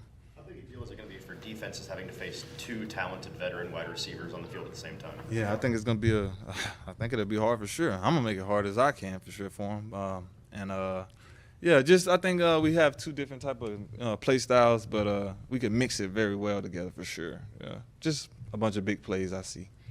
Calvin, you mentioned those 2 years off, how big and important they were in terms of your journey, and then also what transferred between you and Jacksonville. Coming here, getting your fresh start, like you said, how much do those two experiences motivate you as you have your fresh start here and maybe even somewhat of a little bit of a chip on your shoulder as you continue to prove what you can do in this league? Yeah, obviously I was very motivated to coming off my suspension. People thought I wouldn't be able to, 2 years off, you wouldn't think somebody would be able to get 1,000 yards and 8 touchdowns. But I used that. Everyone saying that he wouldn't be still himself. Obviously I wasn't, because I still was trying to learn the game again. It was coming so fast, and football it gets a lot being 2 years off, and I was dealing with all the tightness in the beginning when I first came in. So, and I do listen to some of the stuff, just to give me a little boost to go out there and play well and all that. So I was hearing the people say 2 years off, this and that. So when I first went there, I was ready to. I was ready to do anything that I had to do in order to be great. And like I said, the season went, but now I'm even I got that 1 year behind me. My whole goal was to try to play as best as I could, but get that year behind me, because that was the longest year ever, coming off those two. But right now, I felt 1,008. That's now I set that right there, and it's coming out 2 years, and I got I'm healthy. I came out of that season healthy. I think I'm in a good position right now. You mentioned coming to a team that is kind of reboosting, right? Resetting, whatever you want to call it. It's a competitive AFC South up and coming. You're seeing the ads that these teams are making. Yeah, they're good. Does that also motivate you that they're resetting here, but they're adding things pretty quickly? And you look at the offense and how that room's stacking up. Is that pretty exciting for you? Very exciting. I'm a player. It doesn't matter who the other teams have. I don't really care who they have. Obviously we'll look into it, but I'm a believer in who I'm working with. So, we out there running them sprints, and we sweating in the off season, and we working together, and we're becoming brothers at the end of the day. I believe in everyone on my team. That's when I came from Alabama. When I look around, I don't care who the other team has. We're gonna work to be good, and we're gonna kick their ass. And then I don't really care who they. I believe in my teammates and the work that we're gonna put in. But like you said, this division is getting really good for real. They got some good players on these other teams. So, but we got good players too. And we're gonna come with it. And I know they're building a great organization around here, and I'm excited, man. I'm really excited to do what I got to do. You take those 2 years off that you had as a huge positive moving forward, because while you were away from the game, your body was away from the game as well. So for how much football you still have left in the tank and at 29, 30, and beyond? Man, let me tell you this. I'm 29 on paper, but I'm probably like 25 for real, to be honest with you. And it's not because of the 2 years off. The 2 years off did help, but I'm really like 25 years old in real life. You know what I'm saying? I could run with y'all gonna see. I could run with the youngest. I could run with the oldest. I could run all day. I could play all day. I love football, man. It's all I ever did, bro. Pretty much. This is what I do. Calvin, what are maybe the biggest things you've learned from working with Matt Ryan and Trevor Lawrence that you think will inform your experience working with a young quarterback like Will? Right. Yeah, and that's why, like I was saying earlier, I felt like, me having some sets in the league. And like I said, I look at myself as one of the better players. I don't really care about the stats and all that if they're not looking up and adding up. I really think I got game, you know what I'm saying?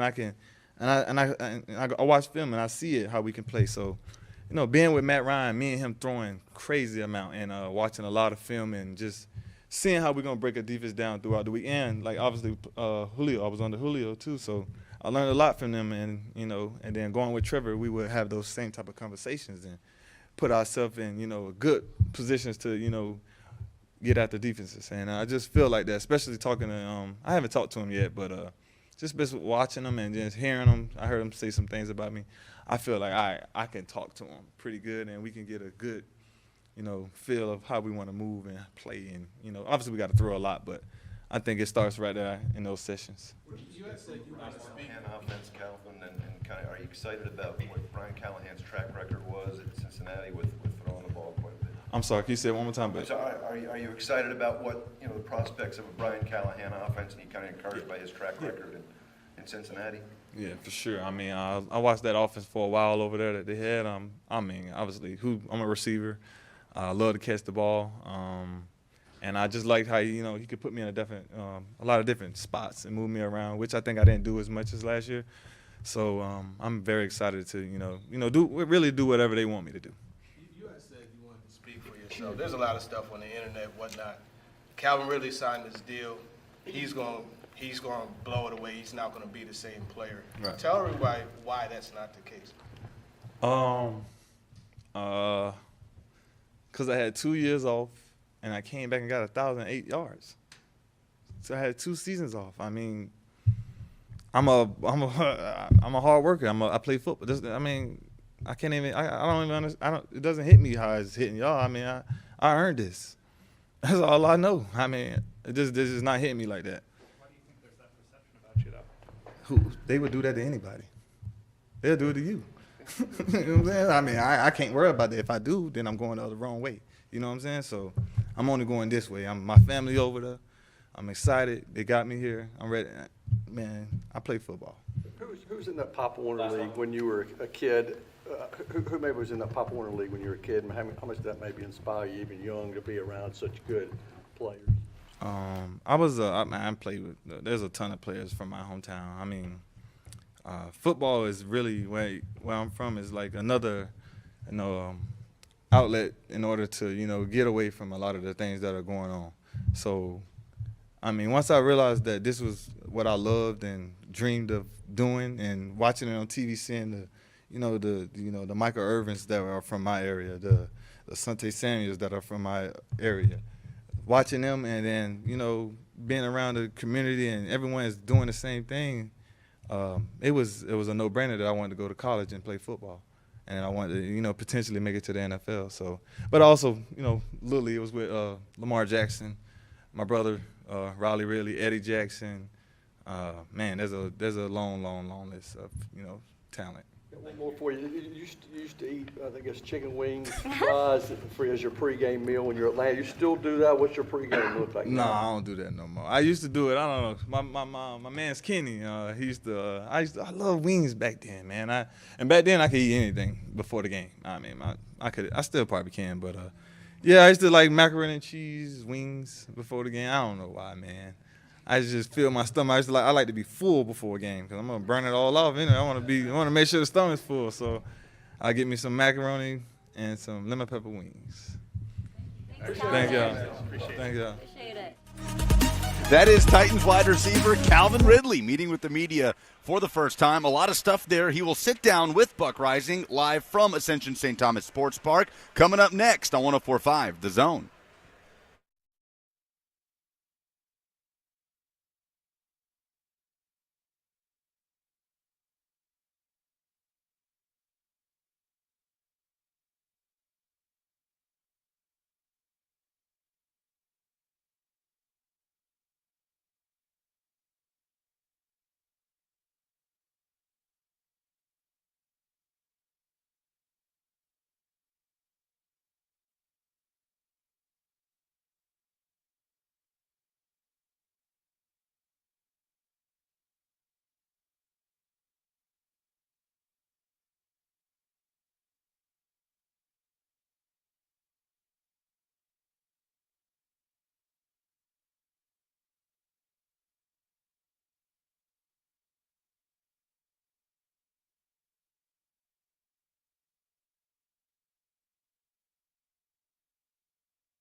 Hour number 2 underway here from St. Thomas Sports Park, where new Titans wide receiver Calvin Ridley is hanging out with me in the Dr. Doom room, the Robert Brazil room here at the facility. My man, that was an electric press conference. Congratulations on your new deal, and I know Titans fans are happy to have you here. Thank you, man. I'm excited to be here.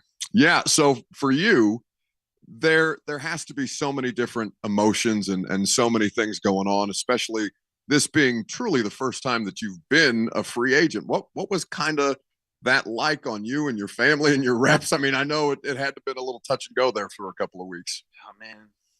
It was exhausting, honestly, because it was a good exhausting. Yeah. Because, man, those numbers that you hear, and you're like, damn.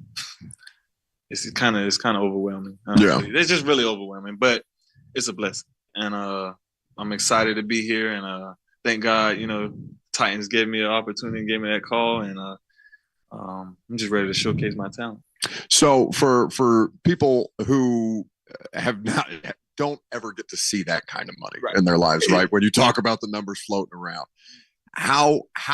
what do you kind of do to keep yourself centered in a situation like that? Because this is generational, life-changing wealth. This is going to help you and your family for years and years to come. How do you kind of keep the main thing, understanding the money obviously is important?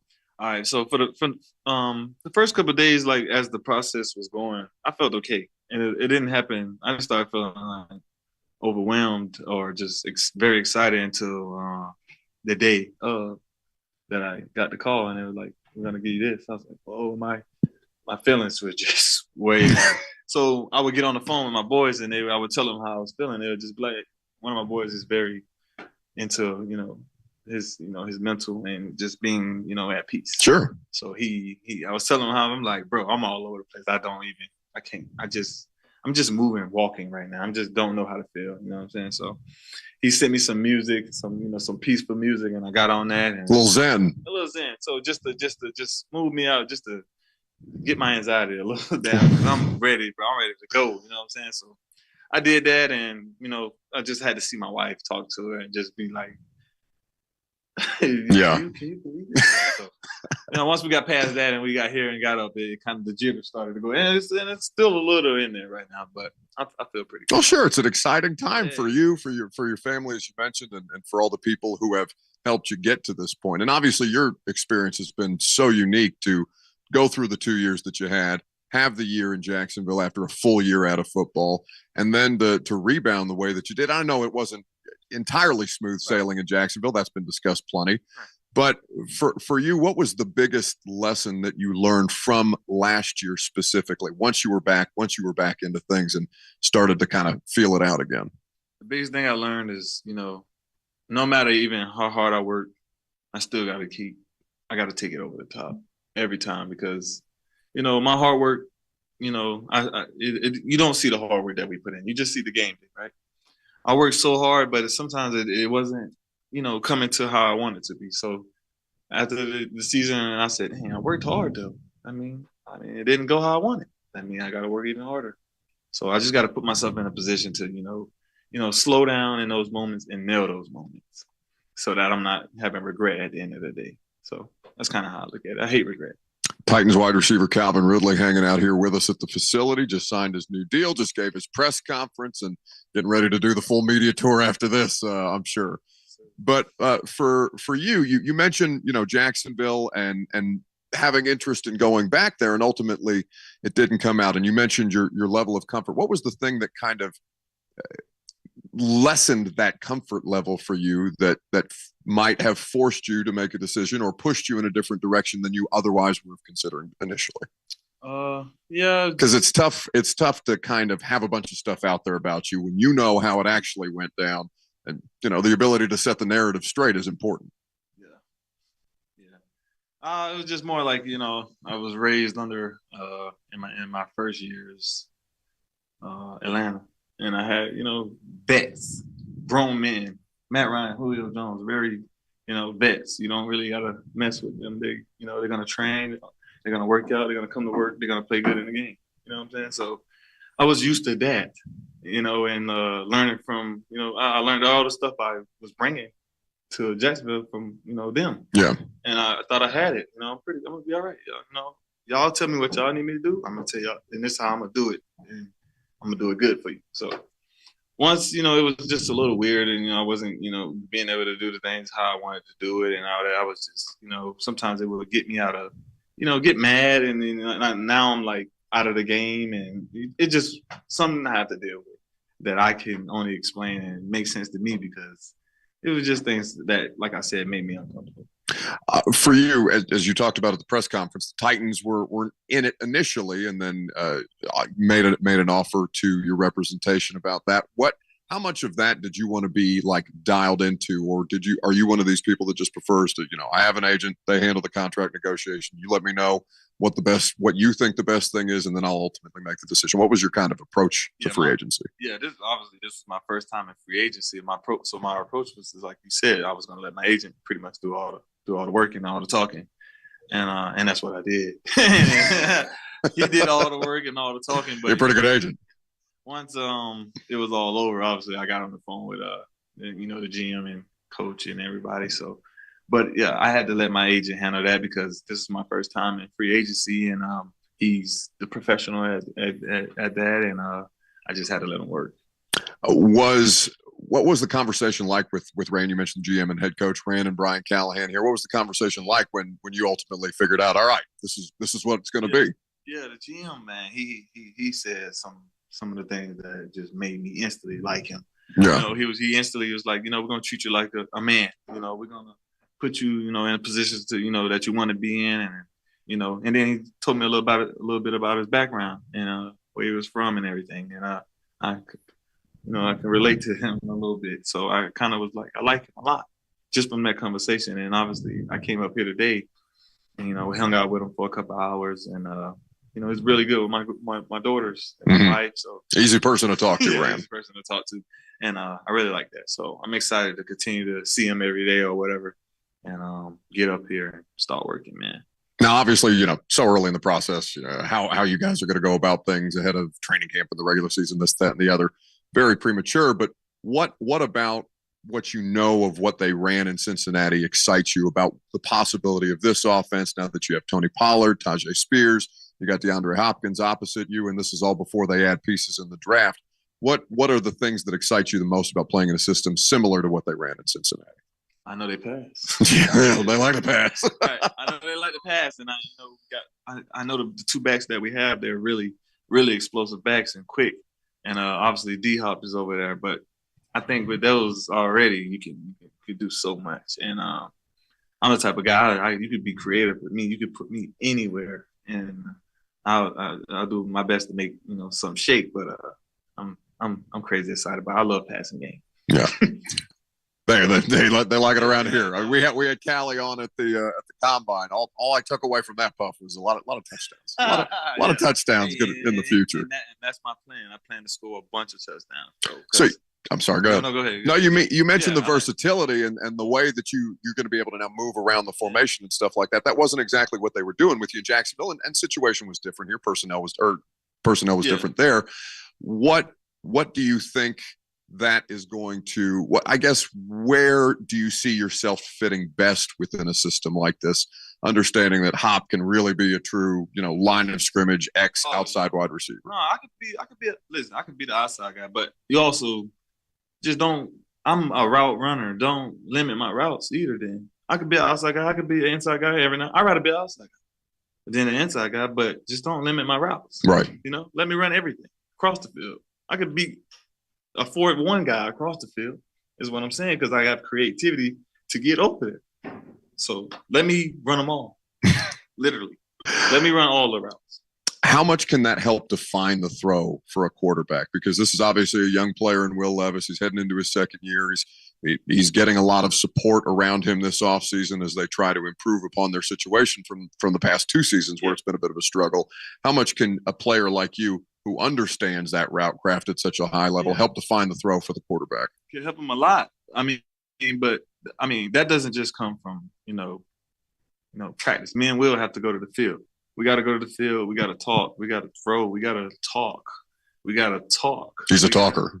we gotta be on the same page. We gotta know how I like it. I gotta know how he likes it. Most importantly, I gotta know how he likes it. Yeah. Because I want him to be real comfortable, and he should be real comfortable because, that's what's gonna make him throw that accurate pass and that, put that nice touch on it when he's comfortable. But we have to talk. We have to communicate and get on the same page, and who knows what'll happen.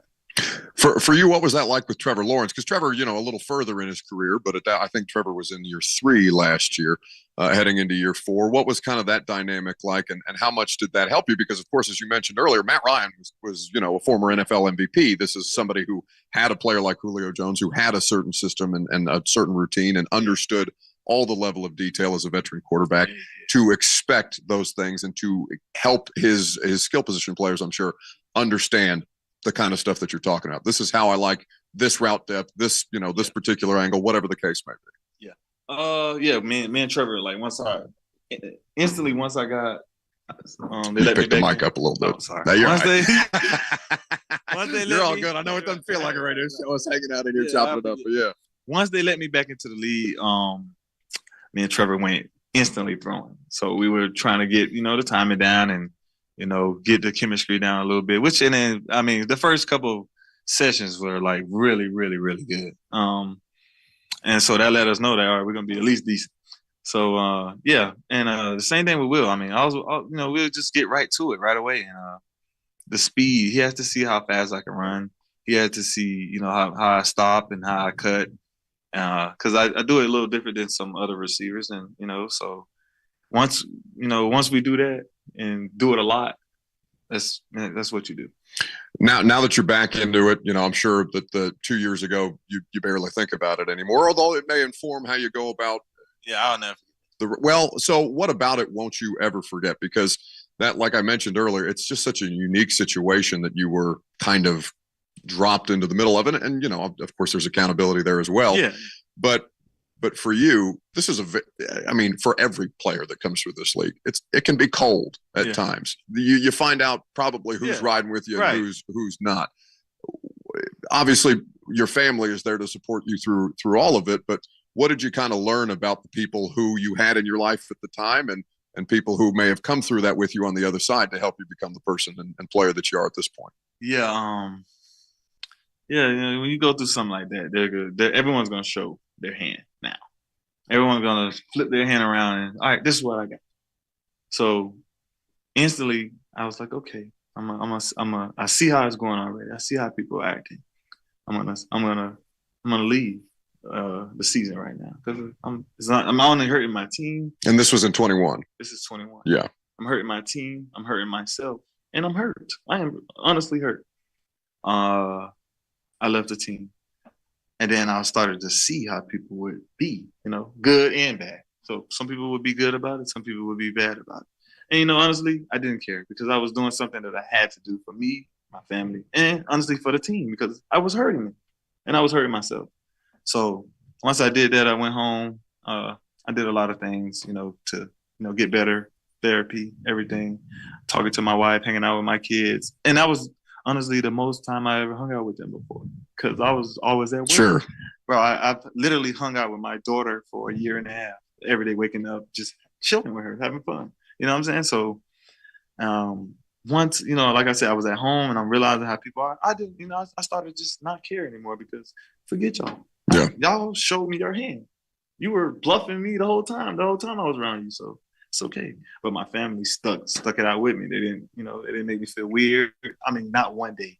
They didn't make me feel weird, not one day. And they just had the faith, man. They had the faith that, we were going to get back into the league. We're going to come watch you play. We're going to do everything that we used to do. And, by God's grace, he showed us that hand and he gave us back. I personally am a big believer in therapy. I go to therapy. I feel like for men in particular, there's a stigma, and maybe that's gotten less. I know people like Kevin Love in the NBA have advocated very, very much for mental health and how much of a difference it can make in your personal life and your professional life, everything. How much of a value did that prove to you throughout the course of that process? Yeah, man. I come from the toughest of the toughest of, my hometown city. If you walk down the street, if you walk in other neighborhoods, you gotta be tough. So once these things started coming on to me, I was like, oh, And once I learned and educated myself and had to spend money to educate myself. Sure. I said, everyone has this. I said, you would be lying if you don't have mental health. You would be lying to me if you told me that I just spent this money. I just educated myself to learn about what's going on with me. And I went and learned. You have mental health too, bro. And I'm not trying to break you down and say that, but if I have it and I learned the definition of it and all these meanings of it, you have it too. There's no way. We all live on Earth. How don't you have mental health? Yeah. You know what I'm saying? Because it's a hard place to be. And that's what makes it a beautiful thing too. But there's no way you can't sit here and tell me you don't have mental health. No, listen, I got plenty. Puff will tell you, I got plenty of problems. All right, I need as bad as anybody. But you know, once I learned this stuff, a million people will sit right here and tell me they don't. But I'll sit here and be like, yeah, you don't. But in my head, you do. Yeah. You know what I'm saying? What are you hiding from? You don't have to convince me, bro. I have mental health sometimes. It comes in and out. I'm happy as I can never be in my life right now. So it's not affecting me at all. But I know it's around the corner somewhere. But like I said, I use these tools I have. So if it comes back, I'm going to kick his ass. You're prepared for it. Mm-hmm. Well, Calvin, it's been a great pleasure to meet you. It's been a great pleasure to chop it up with you. Unfortunately for you, you're going to have to do a lot more of these throughout the course of the coming 4 years here in Tennessee. But I know Titans fans are excited for you. The idea of playing the Jags twice a year. Man, let's go. Okay. Let's go. All right. Let's go. We'll take a quick break here from the facility. Lucas will join us back at Bridgestone. Calvin Ridley kind enough to give us some time. You got a message for Titans fans on the way out the door? Tighten up. Tighten up, man. No, I'm excited to be here. My goal is to score a bunch of touchdowns. And I just want to be remembered as, a great Titan. I'm Buck Reising. It's 104.5 The Zone. Thank you.